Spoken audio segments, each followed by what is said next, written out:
Siyanibingelela nonke balaleli egameni lenkosi yethu uJesu Kristu oyinkosi nomsindisi. Unkanyiso Bright Zulu lokhulumayo, ngihamba nomfowethu umhlengi Zondi. Siyambingelela umoya ongcwele egameni lenkosi yethu uJesu Kristu. Siyambingelela uNkulunkulu wethu osemazulwini owenza kuthandayo ngesikhathi asithandayo. Sizocela ukuvula ngomkhuleko bazalwane. Baba wethu osezulwini, mayenziwe intando yakho. Umbuso wakho mawufike emhlabeni njengasezulwini. Usithethelela amacala ethu njengoba nathi sibathethelelayo abasonayo. Ungasingenise ebulingweni kodwa usindise kokubi. Ngokuba umbuso ungowakho namandla nobukhosi kuze kube phakade. Amen. Bazalwane, ngizocela njengamanje kubo bonke abantu abezwayo lelizwi, usheshise uthathe iBhayibheli lakho la ulibeke khona noma iBhayibheli elikhona endlini. Ngoba njengamanje sizovula imibhalo njengoba ulalele fanele kube nokuqonda uyifundele nawe njengoba sifunda ngala. Abanamabhayibheli efonini bavule ama-app eBhayibheli efonini. Ngiyacela ucishe konke ongakuphazamisa njengamanje, uvule i-app yakho yeBhayibheli esefonini, ucishe lezi ezinye izinto eziphazamisayo. Kuze sizoba nokuqonda masithi siyakholwa ukuthi uJesu Kristu uyinkosi nomsindisi empilweni zethu. Nondaba, ngicela ubingelele. Amen. Amen. Sibingelele bazalwane ngegama lenkosi yethu uJesu Kristu. Kubo bonke abakholwayo ngokweqiniso nalabo abasangabaza kanye nabahedeni nabo abazondi beqiniso likaNkulunkulu. Kubo abangamadodana namadodakazi kaNkulunkulu nalabo abangamadodakazi kaSathani. Sithi ukuthula makube kunina nonke. uNkulunkulu azembule umuntu ngamunye ngamunye ngokuthanda kwakhe nangamandla akhe. Ngokuba uNkulunkulu uthembekile kukho konke akwenzayo. Uthi uyabazi ingabakhe. noJesu Kristu mefundisa abafundi bakhe uyabatshela ukuthi ungumalusi. Umalusi izimvu zakhe uzibiza ngamagama bese ziyamlandela. Uma ubizwa ngegama lakho uyasabela noma usesikoleni uyasho ukuthi upresent. Ngokuba usuke uzilethile ukuzofunda ukuze uphase udlulele kwelinye iclass. So la emhlabeni ke sinama class amabili. Iclass lokuphila lemhlabeni ukuthi uphase uye ezulwini, neclass lokuthi ke ufail emhlabeni uhambe uye esihogweni. Kodwa ke ngokwakhona ke kulabo abafailayo bayaphasa nabo ngoba baphasela indlela zabo zobubi zokuya esihogweni. Sithi ke siyabingelela ngalo igama lenkosi elingaphezulu kwamagama wonke emhlabeni. Sithi uJehova udumo ngolwakhe, simele ukumdumisa simbonge mihla yonke yokuphila kwethu. Sithi ke siloke sithula bona ubufakazi ukuthi munye uNkulunkulu akanamphelezeli, uAlpha uOmega, unguye ongunguye, owayekhona, okhona nozayo. Sikholelwa imibhalo ebhalwe phansi eBhayibhelini ngokuthi imbuliwe nangendlela umoya azembula ngayo. Sikholelwa yikho lokho uNkulunkulu afuna sikubone njengemiyalo nangemfundiso yakhe. Asizami ukuthi senze iBhayibheli lenze intando yethu noma lisenzise intando yethu. iBhayibheli thina kufanele senze intando kaMoya oyingcwele, and futhi ukuba nesipho sikaMoya oyingcwele uthatha uNkulunkulu ukuthi akunike, akuthatha umhlengi, akuthatha umfundisi wakho. Amen. Sibonga uNkulunkulu ngabaprofeti bakhe abanika izwi balishiya nathi njengefa ukuze nathi nalabo abafuna uNkulunkulu ngokweqiniso bamthole njengokuba ethi uNkulunkulu uyabazi ngabakhe. Nalabo abadukile uNkulunkulu akwazi ukuthi abakhiphe ebumnyameni ngamandla akhe njengoba akhipha abantwana baka-Israyeli eGibhithe. Konke kwenzeka ngamandla kaNkulunkulu. So ungacabangi ukuthi wena okwenzayo ngentando yakho. Sibonga uJesu Kristu ngabapostoli bakhe abashiya nezwi bethula ubufakazi njengoba namanje ubufakazi busakhona ukuthi wonke umuntu ongakholwa indodana uyakulahlwa. Yilowo okholwayo uyobe esamukelisa uyoqala futhi aphenduke. Umuntu okholwayo umuntu okuphendukayo uma esephendukile mase ethola umbhabhadiso wamanzi angene ngaphansi kwamanzi abhabhadiswe egameni likaJesu Kristu. Uma esebhabhadisiwe egameni likaJesu Kristu uyobe esamukeliswa isiphiwo sikaMoya Engcwele uma eqhubeka ehlala ekholweni. Ngokuba igospel ayikho into efundisayo ngaphandle ukuthi umuntu ufuneke aphenduke abhabhatiswe. Iyona gospel esukela emandulo kuze kube namhlanje ekhona eBhayibhelini. Lena ninifundiswayo emasontweni enu kuthiwa ke phakamisani izandla nikhethe inkosi njengomsindisi. Lokho kuyimfundiso yomuntu. Kufanele ukwazi ukuhlukanisa phakathi kwento efundiswa uNkulunkulu noMoya Engcwele. Amen. Nento efundiswa umuntu nemfundiso yakhe yamadimoni. Ngokuba uNkulunkulu munye nezwi lakhe. Uma isincwadi okhokho bethu babhabhathiswa olwandle ngaphansi kwefu, ngaphansi kwesandla sikaMose. Okusho ukuthi kunendlela entsha yokubhabhathiswa ngendlela ye-New Testament leyo uJesu Kristu afike ayithula, yaqala yathula uJohane umbhabhatisi ukuthi abantu abaphenduke babhabhathiswe. Ukubhabhathiswa kusho ukuthi ugezwa izono zakho ungcolile. Uma ukholwa uNkulunkulu uyagezwa izono zakho. Kanjalo nokuthi ufafazwe ngamanzi kuthiwa ke ususindisiwe ngoba na ufafazwe ngamanzi kwathiwa ke ubhabhathisiwe egameni likaYise, egameni lendodana, egameni kaMoya Engcwele. Leso sisho noma leso sisho esashiwo uJesu Kristu sokuthi abantu kufanele babhabhathiswe egameni likaYise, lendodana noMoya Engcwele. Lokho kugcwalisiwe ukuze abantu bezokwenza izinto ngendlela ehlelekile, bazi ukuthi ubani igama likaYise negama lendodana negama likaMoya Engcwele. So zonke lezo zinto zibalekile ukuthi uzazi wena othi uyakholwa. Abantu bakholwa ngendlela yesimanje. Ingakho amabandla emaningi enza izinto ngendlela yesimanje ngokuba abantu bane perception noma banalokucabanga lokho ukuthi ke labafundisi bamanga bathi sibizelwe emseni. Kusho ukuthi ke usindisiwe ngegazi likaJesu Kristu. Okusho ukuthi wena akusafanele uphenduke, sekumele uqhubeke uphile ngale ndlela ophila ngayo. Uqhubeke ube yisoni. Umbhalo uyayinqaba leyo nto ngokuba incwadi incwadi yamaRoma chapter 2 chapter 6 iyayicacisa lento from verse 1. Iyayicacisa lento le. Iyayicacisa kubo sobani ukuthi ke thina sithi sindisiwe noma uma sithethelelwa njengoba kuthi uJesu Kristu usifele. Kusho ukuthini ukuthi usifele? Kusho ukuthi siqhubeke yini? Siqhubeke nokwandisa isono na? Umbuzo uyabuzwa ngeBhayibheli. Mase ke uphendule futhi ngalo iBhayibheli ngokuba yini sikholwa okubhaliwe eBhayibhelini. Uma uqhamuka umuntu manje ezosifundisa enye into engekho eBhayibhelini, loyo imfundiso yomuntu. Uma qhamuka umuntu esinika umyalo ongekho eBhayibhelini, lowo umyalo womuntu. Uma uthi uyakholwa wena usindisiwe, kufanele ukholwe yinto ebhalwe phansi eBhayibhelini ngokuba wena uyalithemba iBhayibheli. Uma ungalithemba iBhayibheli uzokholwa yinto esho umuntu ngokucabanga kwakhe.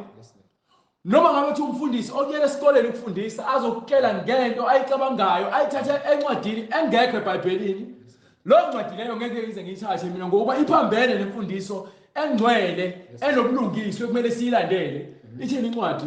Incwadi kwabaseRoma isahluko 6 verse 1. Yes sir.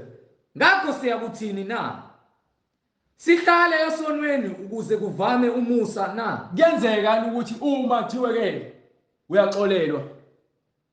Angithi uxolelwa ngoba naku khona into wrong oyenzile. Yes Lord. So uma uxolelwa kusho ukuthi kufuneke ukhombise ukuthi nawe uyazisola. Uma uzisola kusho ukuthi lento ekwenza ukuthi wena ube senkingeni noma ube nenkinga uyayiyeka ngoba lonto leyo ayikulethi ukuthula. So uma ngithi ngiyaxolela kusho ukuthi mina ngithi kuwena qhubeka yini ube yisoni? No. Umbuzo obuzwa eBhayibheli usobala ukuthi ngenxa yomusa enunikiwe ukuthi manje ziphendukele nina. Uma kuniphila ngaphansi komusa, uma igama elithi umusa likhona lisho ukuthi qhubeka yini ube yisoni? Qana kanye. Umbuzo obuzwa uMpostoli Paulo lo uthi ngenxa yomusa esunikiwe kusho ukuthi siqhubeke yini sibe yizoni kakhulu na? Qana kanye. Ngoba yini? Qana kanye. Awuphinde uyifunde. Ngakho siyakuthini na? Siza kuthini?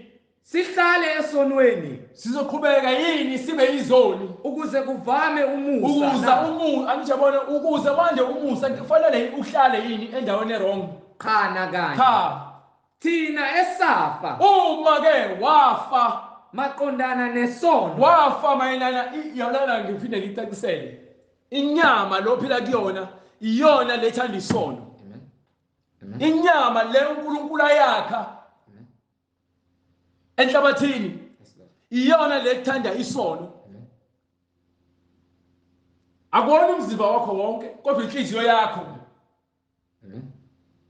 Ingakho incwadi isho ngokusobala ithi inhliziyo yomuntu ingumthakathi.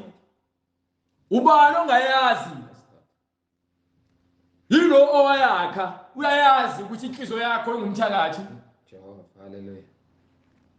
Yayizwa lonto le. So ingakho kubuza uma ke unikwa ithuba lokuthi uphenduke, unikwa umusa wokuxolelwa ngokuba ke uNkulunkulu ufuna usebhubhusile umhlaba ngendlela achaza ngayo. Kodwa uthi akuyona intando yakhe ukuthi bonke abantu babhudiswe, abantu kufanele beze ekuphendukeni. igospel eshunelwayo yile yokuphenduka. Ingakho umbhalo ubuza ukuthi ke haleluya, ngakho siyakuthini na? yini ekumele sisho na? Sihlale esonweni Kufanele siqhubeke sibe yizoni ukuze kuvame umusa na? Umusa esunikiwe wande uzobanda kanjani umusa kumniniwe uma siqhubeka sihlele into engayifuni ngokuba usinika umusa ngokuba ufuna sibone ukuba wrong kwethu. Kodwa sokwazi ukuthi ke siphenduke sizithobe sixolise kuyena.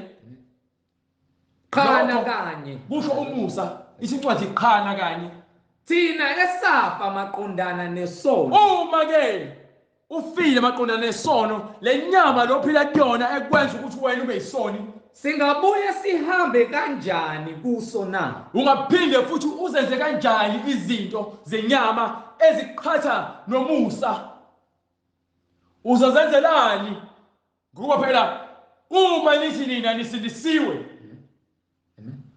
usindisiwe uphendukile ezonweni zakho nemisebenzi emibi eyenziwa inyama. Lezo zinto wena usazenzi. Yini? Uyazisola, uyabona kule nyama ohleli kuyona ingcolile. So ukuze igezwe le nyama le fanele wena uphenduke ezonweni zakho. Ukuze uphenduke fanele wena uhambe ngemfundiso ebhalwe phansi eBhayibhelini. Awuhambi ngenye indlela. Uhamba ngemfundiso ebhalwe phansi eBhayibhelini. Uma umfundisi wakho engafuni ukufundisa ngento ebhalwe phansi eBhayibhelini noma eyiphikisa noma eyikhipha ngewindi, akuselona isonto likaKristu lelo. Yes Lord.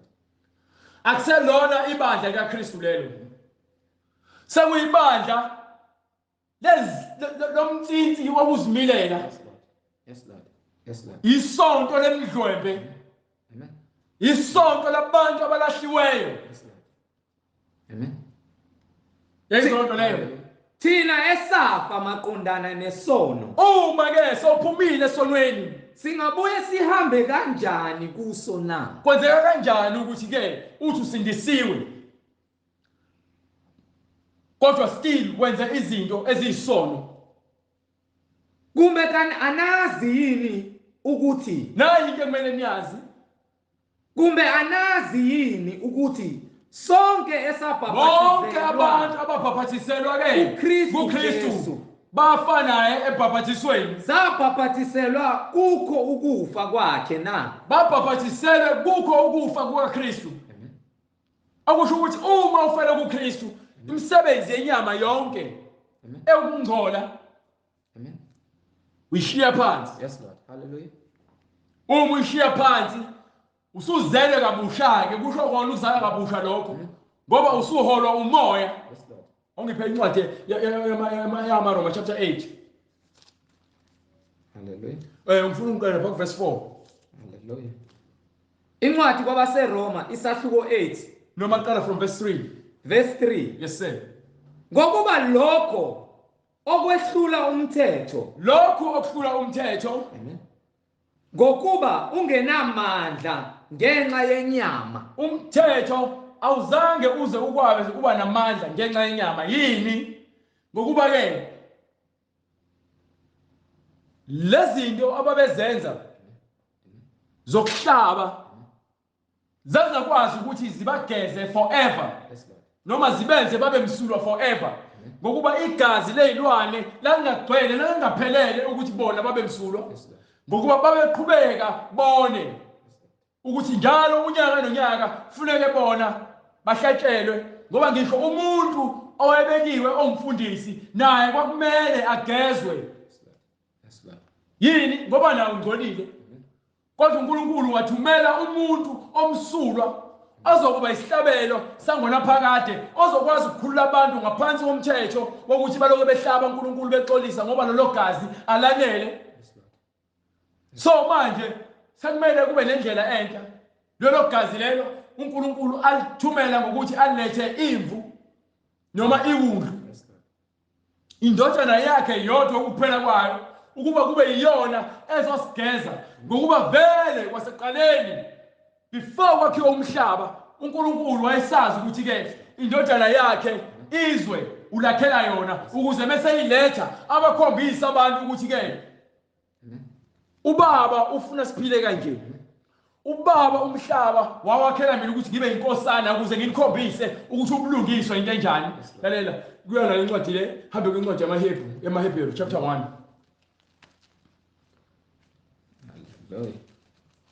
From verse 1. Ukuze siveze ukuthi before umhlaba wakhiwe uNkulunkulu umhlaba wawakhela indodana yakhe. Incwadi kumaHebheru. Yes sir. Isahluko sokuqala kwiverse lokuqala. uNkulunkulu esekhulumile endulo kokhokho ngabaprofeti. uNkulunkulu wakhuluma kudala ngabaprofeti bakhe. uNkulunkulu esekhulumile endulo kokhokho ngabaprofeti ngamathuba amaningi nangezindlela eziningi. Wakhuluma nabo amathuba amaningi nangendlela eziningi. Ekugcineni kwale mihla. Ekugcineni okay waqala wakhuluma ngabaprofeti bakhe ngendlela ezahlukahlukene ebakhombisa izimangaliso ukuze bakholwe kuye. Ezama ukubakhumbuza nokubakhombisa ukuthi yena uNkulunkulu wabo, uNkulunkulu ophilayo ophakade, uNkulunkulu odale konke. Yena into ayifunayo ubulungiswa kubantu bakhe abadalile. So ekugcineni ngokuba ke ukubekele ukuthi ke ubulungiswa ufune kube khona usebekile ngaphambili. Ekugcineni kwale mihla. Yabona ekugcineni kwale mihla njengoba sithi ekugcineni kwale mihla uNkulunkulu lithi incwadi ekuqaleni wayekhona ulizwi. Ulizwi wayeNkulunkulu, ulizwi wayenguNkulunkulu. Yena lo wayekhona emhlabeni. Akukho okwadalwa ngaphandle kwakhe. Bonke okudaliwe kudalwe ngenxa yakhe. Thank you Jesus. Hallelujah. uJesu Kristu lo. Amen. So uma konke kujaliwe ngenxa yakhe bese ithi ke ekugcineni kwale mihla ekugcineni kwale mihla njengoba isho njalo iphinde ithi incwadi komunye yemibhalo weza kwabakhe noma weza kokwakhe kodwa ke akufunanga ukumamukela ngokuba ke ubumnyama akufunanga ukwamukela ukukhanya iphinde ithi ulizwi waba senyameni iphinde ithi incwadi la ekugcineni kwale mihla ekugcineni kwale mihla ukhulume kithina njengoba ekhuluma kuthina ngendodana le ethi incwadi ulizwi waba senyameni ulizwi waba senyameni ekugcineni ukhulume kithina ngendodana kodwa ngaphambi kwalokho wakhuluma nathi ngabaprofethi ukuze alethe ukuqonda nokuthi asifundise indlela zakhe ngokuba lento yokuba lenkani nento yokuthi abantu babe nontamo olukhuni namakhanda aqinile akuyona into manje yayizwa lento leyo ngokuba no-Isaya wafike wabakhuza abantu uJeremiah wafike wabakhuza abantu ebakhuza bephumile ekukholweni ngokuba ebakhipha eGibhithe uNkulunkulu abantwana baka-Israyeli wababeka ngaphansi kwesandla sikaMose ukuthi uMose asungule ibandla likaNkulunkulu asungule ibandla likaNkulunkulu ezohamba ngezimfundiso zikaNkulunkulu ukuze bonke labo babe yisibonelo kubantu basezweni ukuthi uNkulunkulu kuhanjwa kanjani ngendlela zakhe kuthi kwenye incwadi wathi uJesu Kristu ehamba kweza umuntu wesifazane omGriki ngoba uJesu Kristu wathi igospel kufanele iqale ishunyayezwe kulabo abangamaJuda ukuze ke uma bengafuni ukulamukela izwi bese bona bayakhishwa esikhaleni sabo kuhambe kuyoshunyezwa abantu bezizwe yingakho incwadi kaDeuteronomy ithi ambe incwadi Deuteronomy ufuna ukukhombisa ukuthi uNkulunkulu wathi uzobakhipha abanike abantu abangasona isizwe labantu abangasona isizwe abantu ababengebona abaJuda labantu abangona amaJuda abantu bezizwe le gospel izomela ihanjwe yoshunyayezwa kubantu angebona abangamaJuda ngoba yini ke abantu ababenikiwe izwi abafunanga ukuliphatha abafunanga ukulamukela ingakho babulala uJesu Kristu ngokuba yini abafunanga ukukholwa uJesu Kristu Incwadi yamaHebheru chapter 32 verse 21 Deuteronomy 32:21 Hallelujah. Incwadi uDeuteronomy isahluko 32 verse 21 Yes sir. Bangivusela umhawu. So usho uNkulunkulu bamvusela umhawu ngokungesiye ngalokho ongesiye uNkulunkulu okusho ukuthi njengoba isho njalo before le ncwadi noma ngaphambi kwale verse leli iyakhona le khona kuyona le ncwadi ku verse 16 ithi ke bangicanulile amen bangidina amen bamvusela umhawu ngawonkulunkulu babezizwe ngonkulunkulu babantu bezizwe ngokuba abantu bezizwe labantu ade bengakholwa uNkulunkulu bakholelwa emadlozini bahlabela amadlozi bahlabela amadimoni bafundisa bakhonza izithombe bakhonza izithixo bamthukuthelisa ngezinengiso into angayona kaNkulunkulu kuyena isinengiso uma umuntu uNkulunkulu amdalile ukholelwa entweni engeyona eqhamuka kuyena leyo nto isinengiso ngokuba uma wena ukholwa kwimfundiso kaNkulunkulu ayinikile abantwana bakhe abakholwa kuye so wonke umuntu othi uyakholwa manje kufuneka athi amen kulokho okufundiswa iBhayibheli nalokho uNkulunkulu athi uyakufuna uma uthi uNkulunkulu wakhuluma ngeOld Testament ngeNew Testament wagcwaliswa lokho akukhuluma bonke ithi incwadi konke okwenziwa ngeOld Testament kwakuyisithunzi isithunzi asijona into yangempela yinto ewumfanekiso wento yangempela so into yangempela ile yomusa lesinikiwe ukuze sazi ukuthi thina uNkulunkulu ufunani thina so ngokuba siyazibona ukuthi sizoni manje kufanele siphenduke ingakho khona igospel yokuphenduka so ngale ngesikhathi uNkulunkulu ecasuka ucasula ukuthi abantu abafuni ukumlalela abantu abafuni ukuzwa bahlabela amadimoni angesibo oNkulunkulu abantu laba babengcwele abantu abakhethiwe abaJuda lawo abokuqala abanikwa izwi abantu bokuqala baphathisa izwi oNkulunkulu ababengabazi bahlabela sebekhishiwe eGibhithe balethwa ehlane bafike bafundiswa ehlane bayalungiselelwa yabona methu ehlane bathi i-dress rehearsal noma i-preparation yokuthi mase befika eKhanani bahluke kunabanye abantu ngokuba ke babengeke bakwazi ukungena eKhanani ngokuba kubona abantu abakhishwa eGibhithe babekhona abantu ababengafuni ukukholwa babekhona abantu ababengafuni ukulamukela izwi uNkulunkulu wathi ke labo bantu bazohlala iminyaka ewu40 eGibhithe ehlane ukuze aqede ngaleso sizukulwane azakhele isizukulwane sabantu abantu abazofuna ukumlandela. You understand? Amen. So ngalokho uNkulunkulu wathi uzozakhela isizwe sakhe sabantu abangcwele njengoba ebakhipha kule ncwadi ngifuna uqede incwadi eDeuteronomy ebakela ukuthi ke uzobakhipha oNkulunkulu abasha bazakhela uNkulunkulu abasha abasanda uqhamuka ababengesatshwa ngoyihlo ababengasatshwa obani ngoyihlo uAbraham wabulala uNkulunkulu bayise uThera wayekhonza izithombe wathatha isando wabaphahlaza labo uNkulunkulu abayithombe so ngalokho uAbraham wayengabesalwa uNkulunkulu ababesatshwa babakhe ababethandaza kubona. You understand? So nakhona futhi uMoses ngesikhathi ebakhipha eGibhithe wabakhombisa izibonakaliso ngokuba ke inkosi yaseGibhithe yayikholwa ukuthi yona uNkulunkulu ingenza noma ngabe yini. uMoses wafika wakhombisa izibonakaliso zikaNkulunkulu ukuze ke akhombise ukuthi kule nkosi yaseGibhithe munye uNkulunkulu onamandla odale konke wenza noma ngabe yini ayithandayo.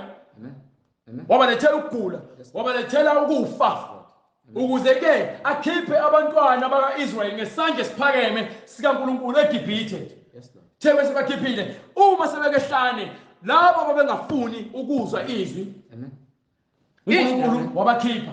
Thebe sebakhiphile uyababulala eminyakeni ewu40 balungiselela ukuthi uma selifike eKhanani nathi imfundiso yami ibandla lami elabangcwele ibandla lami lihamba ngemfundiso yami aliyenze into. So ngenxa ukuthi abanye abantu khona ebandleni bakhona abantu ebandleni abangafuni ukukholwa ngokungaphelele idwala elakuzalayo awusawulinakekeli bahlabela amadimoni bahlabela abanye uNkulunkulu engesiwona uNkulunkulu idwala ekuyilona elasidala abasafuni ukulalela ukhohliwe uNkulunkulu owakudala bahleshe bakhohlwa uNkulunkulu namanje abantu basindisiwe uma kuqhamuka inkinga zomhlaba bahleshe bakhohlwa uNkulunkulu bathathwe izinto zomhlaba abaprofeti bamanga bakutshela ukuthi ke wozothatha iswasho nanka amanzi thatha nayi inkukhu uhambe uhlaba uhlabele abantu bakini bona bakubhekile hayi uNkulunkulu labantu abasindisiwe bayahlanya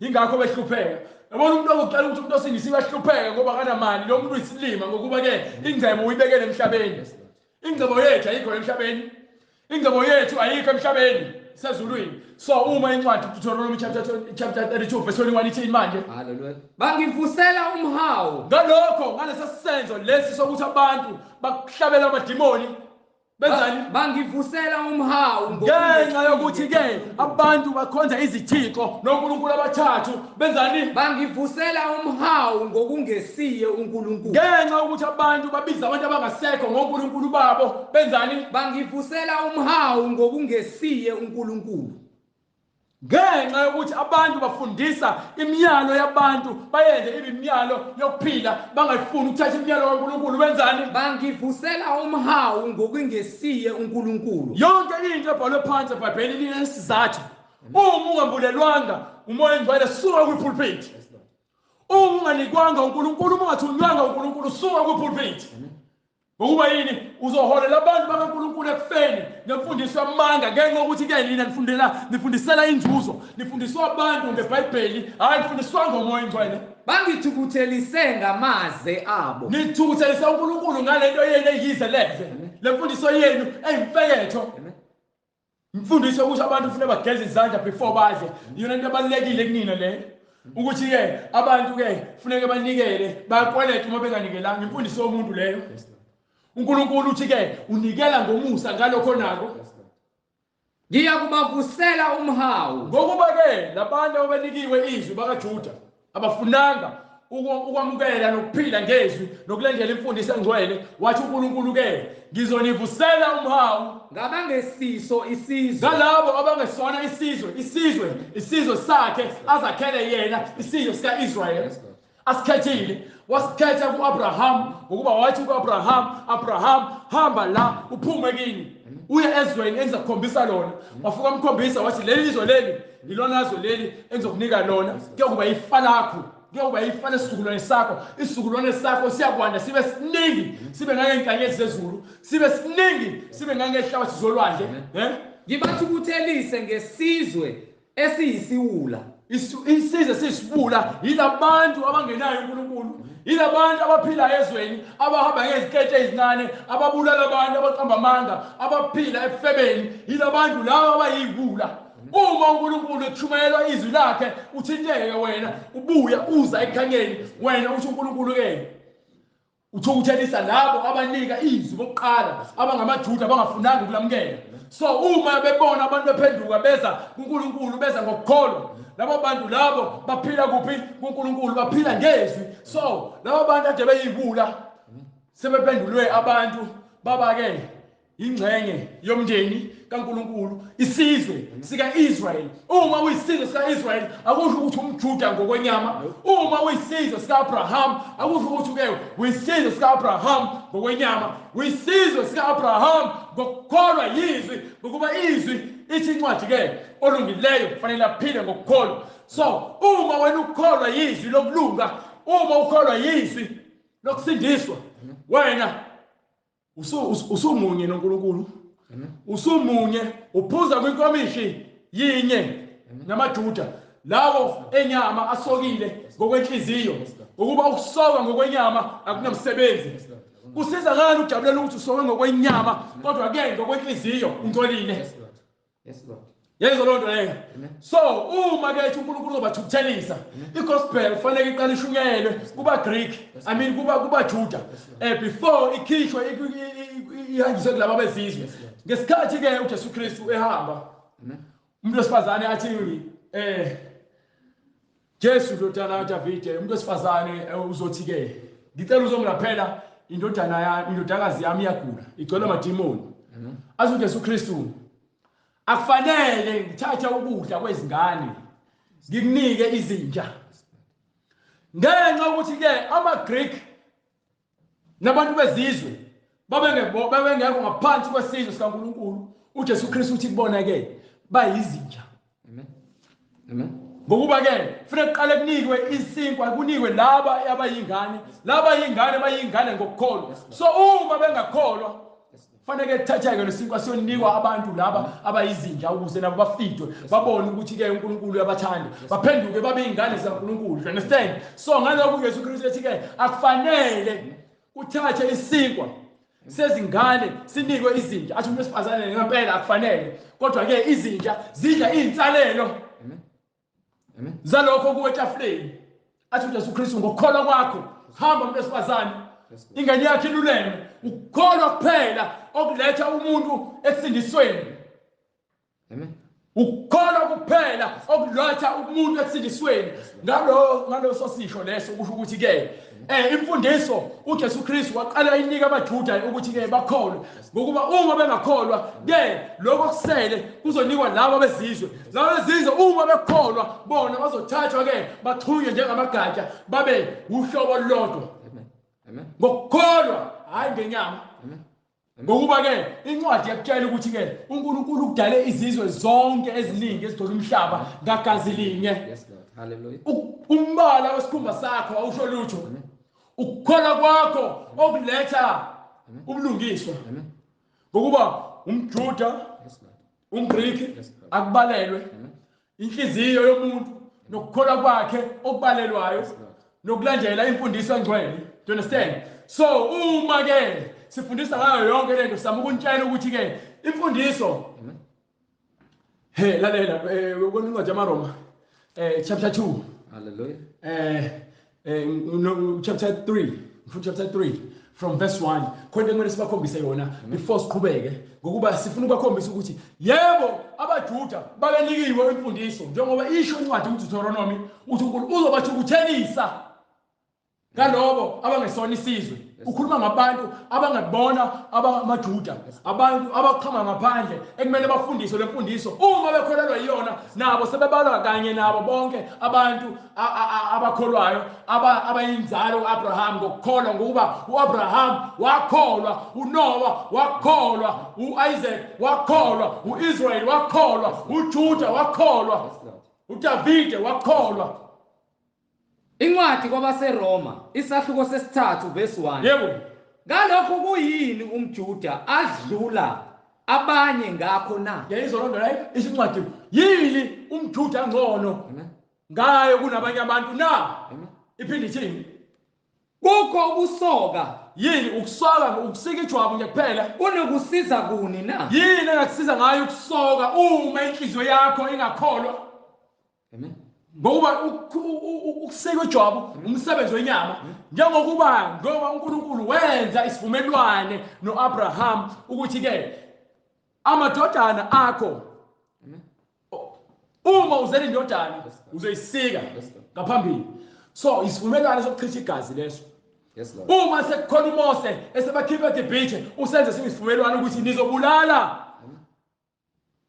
iwundlu nibhica igazi. Isivumelwano segazi leso ngeTestament entsha uma sekulethwa indodana yakhe sekuzokwenza isivumelwano sokugcina sangonaphakade sokuthi nizosindiswa ngegazi lakhe oyindodana yami omsulwa nani kufanele nifane naye nibe msulwa ukuze nize kumina nibe ngamadodana namadodakazi ami wonke umuntu ubiziwe akhethiwe. So fanele nonke ngokuba akusafanele nichithe igazi selichithiwe igazi kwanele igazi elizonifaka elikaJesu Kristu. Yes, Lord. Yes, Lord. Elokuqala elokugcina ekuyilona elikwazi ukufaka abantu ngisivumelwano esisha. Igazi ilona esiphila ngalo ngaphansi kwalo musa esinikiwe ilona igazi likaJesu Kristu. So incwadi uma ithi ke ngalokho kuyini umJuda adlula abanye ngakho na? yayizolonda leyo khona omunye khona sometimes ago owathi amaJuda angcono kunathi thina amaKristu ngongabi naqonda yini bayakholwa bajabulisa ukuthi babizana ngomen of God baxhawulane baloko beveza amazinyo befundisana ngezinto eziphambene nemfundiso kaNkulunkulu bafuna ukubhanqa usiko lokuhlaba nosiko lokukholwa abazazi yezona leyo bathi kungcono amaKristu ayahlekana. No, awahlekani ingokuba khona abazibiza ngamaKristu abayimpisi. Amen. Khona abazibiza ngamaKristu bafuna ukwenza zonke izinto semhlabeni kodwa bebegqoke ititle yobuKristu. Labo bangcolisa igama likaJesu Kristu ngokuba ke ngemlomo yabo bagood kodwa ngezenzo zabo abekho good. Njengoba ke njengoba nabaJuda khona abantu abamaJuda bazuze ngoba amaJuda babusisiwe. Bona abantu abaphika uKristu bambulala. Bona batshela ukuthi ke uNkulunkulu unomusa kubona. uNkulunkulu unomusa kuthina sonke. Kubona bakhishiwe ngokuba ke kufanele bazibuyisele ngobulungiswa njengoba nathi sinikiwe le gospel ukuthi silungiswe. Sonke sifanele ukulungiswa ngokuba sonke siqhamuka kubaba munye uAdam. So ithi incwadi. Hallelujah. Ngalokho kuyini umJuda adlula abanye ngakho na? Yes sir. Kukho ukusoka. Kukho ukusoka. Kunokusiza kuni na? Yini engakusiza ngakho ukusoka? Kakhulu ngezindlela zonke. Ukusoka kungakusiza ngandlela zonke kodwa kuqala ngokuba babhaphathisiwe amazwi kaNkulunkulu. Baphathisiwe amazwi kaNkulunkulu. Ukusoka lokho abakunikwa ngoba yizwi. Amen. Isivumelwano abesenziwe. Amen. Baphathisa ibona bokuqala abaphathiswa amazwi kaNkulunkulu. amazwi kaNkulunkulu aphathiswa abaJuda ayikho into abangcono ngayo nabanye abantu ngaphandle kokuthi baphathiswa uNkulunkulu wenza nabo isivumelwano eqali nabo ukuze akhombise nabanye abantu bangaphandle ukuthi abantu abahamba endleleni kaNkulunkulu bahamba kanjani kakhulu ngezindlela zonke. ndlela zonke. Uqala ngokuba baphathiswe, Uqala ngokuthi baphathisiwe amazwi kaNkulunkulu. Kunjani pho uma abanye bengakholwanga? Kunjani pho uma abanye bengakholwanga? Ukungakholwa kwabo kuyakwenza ize ukukholwa kukaNkulunkulu na? Qha kanye. Do you understand? Bekepha makube ngokuthi uNkulunkulu uqinisile. Wonke umuntu ungumqambi manga. Akekho umuntu ongazibeka aziqhakambise ngokuba yona lencwadi le eMaroma chapter 2 verse 23 verse 11 izokutshela ukuthi uNkulunkulu akanandaba nobuso bomuntu. Chapter 2 verse 11. Hallelujah. Incwadi kwabaseRoma isahluko sesibili verse 11. Ngokuba akukho ukukhetha umuntu kuNkulunkulu. Umjuda uyena umjuda ungayenzi intando kaNkulunkulu. uNkulunkulu akanandaba nobuso bakho. Akanandaba nemali yakho. Akanandaba nemizi yakhe eminingi nezimoto zakho. Ngisho unganikela kangakanani uma ungayenzi intando yakhe. Ngokuba bonke abonile Hallelujah. Verse 11. Ngokuba akukho ukukhetha umuntu kuNkulunkulu. Akakhethi umuntu uNkulunkulu. Akanandaba nobuso bakho obuhle obufakwe i-makeup. Akanandaba namacici akho afakile. Ngisho ngoba umfundisi ume la uma uzofundisa into ephambene uNkulunkulu akakhethi ubuso bomuntu esihogweni nawe. Simele ukuhamba ngemfundiso sibe msulwa phambi kwaNkulunkulu ukuze sisindiswe. Kufanele sibe msulwa phambi kwamehlo akhe. Hayi kamngani wakho, hayi kamakhelwane. Hayi phambi kwebosi yakho. Phambi kwaNkulunkulu kufanele silungiswe sibe muhle phambi kwakhe. Ngokuba incwadi kaMateyu chapter 5 verse 8 iyacacisela ukuthi akekho umuntu ozobona uNkulunkulu engekho msulwa. Kufanele sibe msulwa enhliziyweni. Hallelujah. Incwadi ngokukaMateyu isahluko sesihlanu verse 8. Babusisiwe abanenhliziyo ehlanzekileyo. Babusisiwe abanenhliziyo emsulwa ehlanzekileyo. Ngokuba bayakubona uNkulunkulu. Ngokuba bayabona ubuso bukaNkulunkulu. You understand? So uma isho njalo ke njengoba sesigcwalisile ngama scripture hamba kwincwadi yamaHebheru chapter 1 ukuthi lento yonke yenzeka ngokuba ke sithandiwe.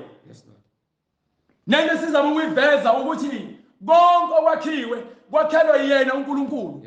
So uma ke uNkulunkulu enza indodana azikhazimulise kuyona uNkulunkulu uhleli kuleyo ndodana leyo. Ngokuba kuthiwa weza kokwakhe. Yingoba yena wenza ingane azohlala kuyona. Weza kuthina ngoba wengeke afike umoya nangeke nimbone. Ingakho akhethe ukuthi enze nakhona before lokho kwenzeke noma ngaphambi kwalokho ukuthi kwenzeke waqale wakusho ngabaprofeti ukuthi uzofika. Amen. Endulo kokhokho ngabaprofeti. Angitsho izolonto le uthi endulo kokhokho yonke lento yenzeka ngaphambili ngamathuba amaningi. Yena afike uqale bakhombisa imisebenzi qale bakhiphe eGibhithe. Bese bakhombisile imisebenzi yakho kubakhiphe eGibhithe bese batshele ngezwi ukuthi ke ngizofika ngizofika ngendodana yami. Manje na ke uma esefika indodana yakhe egcineni sekufika yona isizwe kuyiyona ezokhuluma ithi incwadi. Incwadi ivangeli ngokukaJohane isahluko sokuqala verse 17. Ngokuba umthetho wanikezwa ngoMose, umusa neqiniso wavela ngoJesu Kristu. Umusa neqiniso kwavela oqala uMose ngale ngaseqaleni uphuma kuAbraham kuze kuzofika kuMose. Bese kusuka kuMose abaprofeti laba abafika emva kwaMose beprofetha ngento ezokwenzeka ekhulunywa yizwi bese kuthi le ncwadi yamaHebheru isiyasho ukuthi ke eqaleni wakhuluma ngabaprofeti. ekugcineni kwale mihla ukhulume kithina ngendodana. So uma efika ngendodana uJesu Kristu lo ayimise ibe indlalifa. akuyena ushembe lo. Amen. Ufike ngendodana uJesu Kristu hayi ushembe. Amen. Amen. ayimise ibe indlalifa. Indlalifa kwakho konke. Lalela la ngitsho isho njalo incwadi phela incwadi kaJohane. Amen. Umfundele uverse 3. Verse 3. Incwadi ivangeli ngokukaJohane isahluko sokuqala verse 3. Konke kwavela ngaye. Ayisho bethini? Konke kwavela ngaye. kwavela ngaye. Akukho nokukodwa. Ngaphandle kwakhe akuvelanga lutho. Ngaphandle kwakhe akukho nokukodwa kwavela. Kukho konke okuvelileyo. Konke kwavela ngaye. Kukho konke okuvelileyo. Ezonto le njengoba kuthiwa kuyindlalifa. Yes Lord. Igama lakhe liqothwe ezulwini before umhlaba wakhiwe. Yes Lord. Yes Lord. Yes. Before umhlaba wakhiwe uJesu Kristu uyaphila. Ngokuba ke usho njalo. Amen. Kwincwadi kaJohane. Yes Lord. Fakazela incwadi yamaHebheru. Owadala ngayo futhi izwe. Yes sir. Incwadi ivangeli ngokukaJohane isahluko sokuqala ivesi lokuqala. Ekuqaleni wayekhona ulizwi. Ulizwi waye kuNkulunkulu. Ulizwi waye nguNkulunkulu. Yena lowo owayekhona ekuqaleni kuNkulunkulu. Konke kwavela ngaye. Ngaphandle kwakhe akuvelanga lutho. Kukho konke okuvelileyo. Yena ngabe incwadi kaJohane sifuna ukubavezela futhi uthi yena incwadi ekhuluma ngaye njengoba incwadi kaJohane chapter 8. Ngifuna from verse starting from verse 54. Uzoyifunda nje nani. Hallelujah. Funtrash. Incwadi ngokukaJohane isahluko 8 verse 54. uJesu waphendula wathi, uma ngizidumisa mina, udumo lwami luyize. So uyachazela ukuthi konke lokho ngitshela kona angidumisi mina, ngidumisa lo ngithumile, lo ngithumileyo ubaba wami uNkulunkulu ophilayo. So uma ukuthi mina ngiyazidumisa lonke lokho kuyize leze kubaba ongidumisayo. Ubaba ongidumisayo elisho ngaye ukuthi unguNkulunkulu. Lo elithi nina uNkulunkulu wenu uyena lo fakazela uJesu Kristu. Yebo. Kanti animazanga. Kanti futhi animazanga, animqondi, anifuni ukumlalela. Kepha mina ngiyamazi. Yebo. Uma ngithi angimazi ngingaba ngingumqambi manga. Kuba yena ube uyamphika uNkulunkulu, njengoba ethi uNkulunkulu ngabe kwayena ufakazela amanga. Njengani? Njengabo laba abathi bafundisa neBhayibheli, laba abathi bayakholwa kodwa still baphika izinto ezibhalwe phansi eBhayibhelini. Amen. Kepha ngiyamazi ngigcina izwi lakhe. Ugcina ini? Izwi lakhe. Indodana ayakhiwe igcina ini? Izwi lakhe. Hallelujah, glory to God. Awuna chance, awuna double up. Uma wena ungafuni ukwenza into ebhalwe phansi eBhayibhelini, wena uphika uNkulunkulu. Wena uthi uyakholwa kodwa ngokomsebenzi nangokukholwa uyamphika uNkulunkulu. Qhubeka. uAbraham uyihlo. uAbraham ubani? Uyihlo. Yebo. Wathokozela ukubona usuku lwami. uAbraham wathokoza ukubona lo suku uKristu. Amen. Amen. Usuku lwami walubona. Wajabula. Ukuthini ubethu walubona? Ukuba uNkulunkulu konke athembisile kwenzeka. Wakholwa. Hallelujah, glory to God. Umuntu okholwayo kuphela ozounderstand lesishoyo. Qhubeka. Hallelujah. Base bethi kuye abaJuda. Nayo inkinga angizobona manje sifuna ukunikhombisa ukuthi indodana ikhuluma izinto zikamoya. Njengoba ikhuluma izinto zikamoya manje bona babuka inyama ababheki izinto zikamoya. Amen. Base bethi kuye abaJuda akwabi naminyaka engamashumi ayisihlanu. Awawuhlanganisa 50 years. Kanti uAbraham usuke wambona na? uAbraham wawambona apho wena Jesu Kristu. uJesu wathi wayesethula uJesu Kristu. Ngiqinisile. Uthi ke uJesu Kristu. Ngiqinisile angithi incwadi ithi ke konke kwavela ngaye. Yes Lord. Ithi uyindlalifa yakho konke okukhona emhlabeni. Yes Lord. Ulizwi wayekhona. Yes Lord. Ulizwi wayeUNkulunkulu. Ulizwi unguNkulunkulu. Ithi incwadi ke wakhuluma ngabaprofeti ekugcineni wakhuluma ngendodana yakhe indlalifa. Amen. Ithi babe phila ngaphansi komthetho kaMose. Kodwa manje lo okhona manje umusa neqiniso. Unikwe ngayo. Manje bese sithi ke mina ke Amen. nina Amen. anifuna ukukholwa. Yes Lord. Yes Lord. uAbraham wakholwa. Hallelujah. Amen. Wajabula. Wathokoza. Amen. Amen. Walibona lo suku lo elibonayo nina. Amen. Amen. Bathini bona? Base bethi kuye abaJuda, awukabi naminyaka engamashumi ayisihlanu, kanti uAbraham usuke wambona na? uJesu wathi kubo, ngiqinisile ngithi kini, engakabikho uAbraham ngangikhona mina. Hallelujah, God. You understand? Hallelujah, glory to God.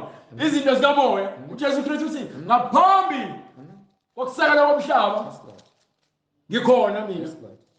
Amen. Ngikhona mina. Amen. You understand? Incwadi isambulo sikaJohane. Yes sir. Isahluko sokuqala verse 8. Yebo. Mina ngingu-Alpha ngingu-Alpha no-Omega. Kusho inkosi uNkulunkulu. Kusho bani? Inkosi uNkulunkulu. Kusho inkosi uNkulunkulu. Okhona. Nowayekhona. Nozayo. Umninimandla wonke. Hallelujah. Understand? Hallelujah. Le esishumayelayo eyokuphila okuphakade okutholakala kuKristu.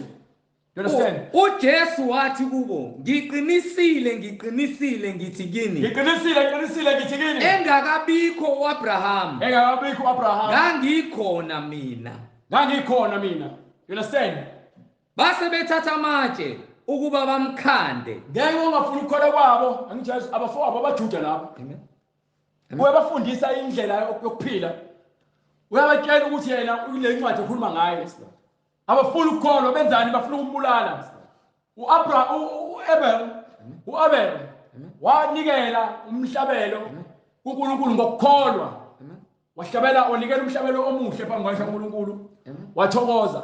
Umoya omubi wangena kumfowabo wambulala. Manje uJesu Kristu uyafika uzofundisa the same thing. Yokuthi sizinikele ngendlela efanele sithokozisa uNkulunkulu. Abafowabo bayanyanya bafuna ukumbulala. Namanje njengoba simla abantu abaningi basonda koShembe, basonda kuma-Baptist Church, basonda kuma-Luthela, basonda kuyo yonke imfeketho yamasonto aqanjwe ngamagama abantu. Bayanyanya yini? Abafuni ukwamukela iqiniso lobulungiswa. Isincwadi kaze ube nini manikancika. Uma uNkulunkulu nizinkhola kuyena mlandeleni, kodwa uma nikholelwa imfundiso zabantu nina phumani kuyena. Landelani uSathane. Funda ngencwadi yabaHebheru uqhubeke kuyona sesovala. Wafika uJesu Kristu ngenkazimulo kayise. Amen. Incwadi kumaHebheru isahluko sokuqala verse 2. Yes sir. Ekugcineni kwale mihla ukhulume kithina ngendodana yakhe ayimise ibe indlalifa yakho konke. Ukuthi ibe indlalifa yakho konke. Owadala ngayo futhi izwe. Izwe lento engishoyo. Before kudala umhlaba uJesu Kristu ukhona. Amen. Igama likaZulwini. Indodana isenyameni. Umoya wasezulwini. Inyama yasemhlabeni. Kodwa ke iqhamuke ngamandla asezulwini. Ngokuba ke isikhathi sayo sibekiwe ukuthi izofika ngesikhathi esithize. Isona lesikhathi yafika ngaso. Yahamba ngendlela futhi okwabhalwe ngayo ukuthi izohamba ngayo. Konke okwaprofethwa noma okwaprofethwa ngayo kwenzeka kwagcwalisa isiprofetho saqedwa. Njengoba namanje silindileke isiprofetho sisho ukuthi ke kunezinto ekumele zenzeke before umhlaba ubhubhe. Sesilinde lokho ukuthi umhlaba ke ufike ekubhujisweni. Amen.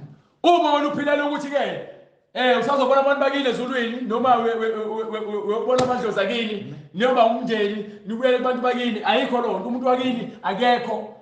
Le ohlala naye khona ke kuthiwa ke axabane nawe ukuthi kufanele nixabane lapha ezulu angani uthi lethona ezulwini leyo xabana khona nixabane lethona umhlabelanga ngathi kona ngihlabele wangafuna ungihlabela ngathi ngihlisela impepho wangafuna ungihlisela impepho ingakho into zakho zingazange zikhanye ngisawuxabana nangale niyasihogweni. Hallelujah, praise God. Nina niyasihogweni ngoba yini ke nikholelwa izinto eziyimfeketho into ezingabambeki, izinto ezinga-understandeki. Lokho kufana neqonda ngempela okuyimfihlakalo yezulu nokuphila okuphakade okunokulungiswa. Isho incwadini. Lalela, isho incwadini. Amadoda ayo-7. La madoda awu-7. Omunye wafowabo oqala unonkosikazi. Washona. Wangena ngomunye umfowabo washona. Baze bashona bonke. So sebeyabuza lamadoda uJesu Kristu. So uma ke sekuvuswa abantu umfazi kabani? Uthi uJesu Kristu hayi nina nifundanga nina. Aninakho uqonda. Anazini ukuthi uma abantu sebevuswa akusekho uganiselana. Ngokuba sonke sesifana nezingilosi.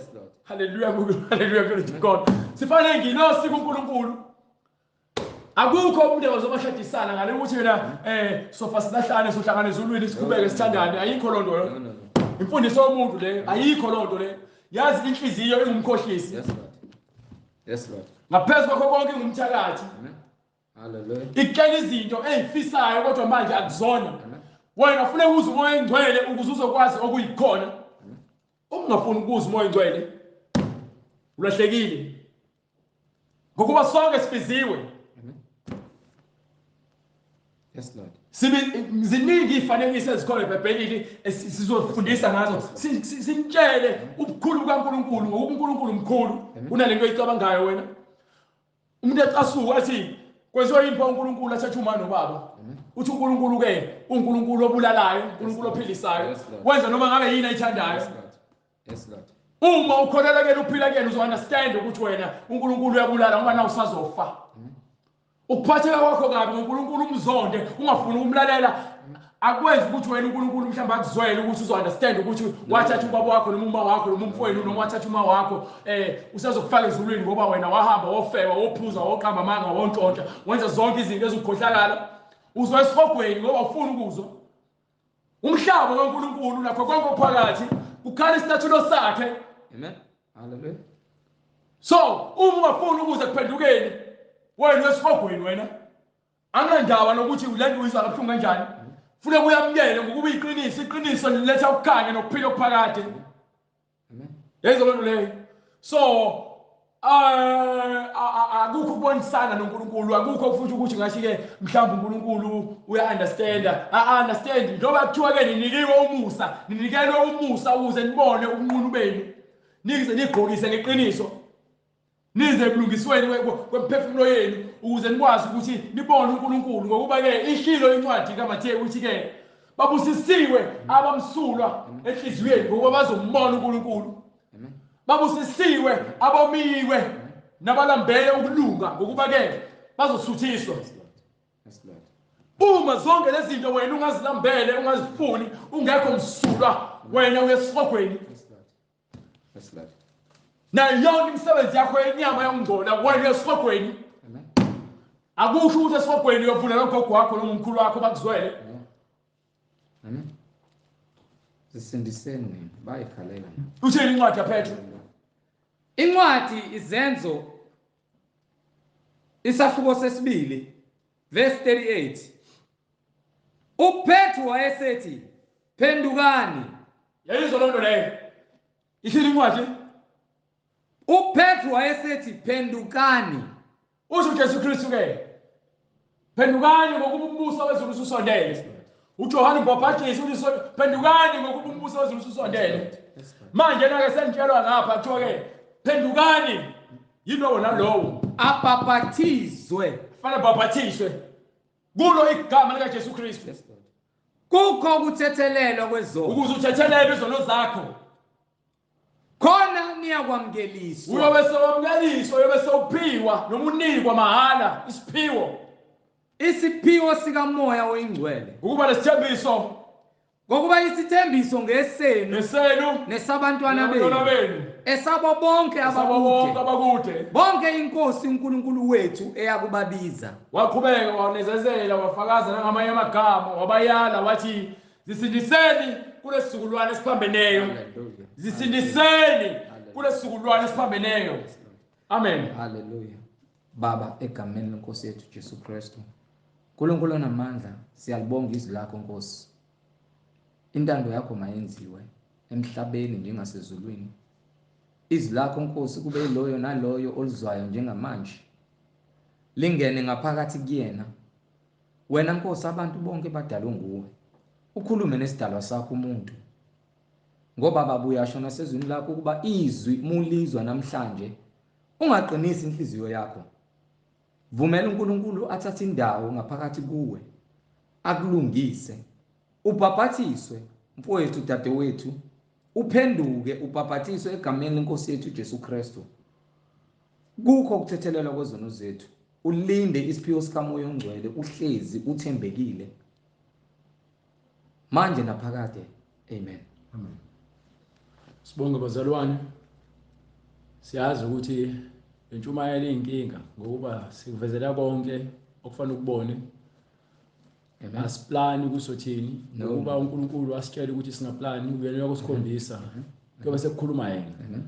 So konke lokho okuvelayo kuvela ngokuba uNkulunkulu uyakuvezela wena ukuze ube nokuqonda ngokuba labafundisi beni bamanga bama lapha bahlala emakhaya baplane bazothini mase ucabanga ukuthi wena bashumayela into enesense kanti bakele esikoleni uqamba amanga.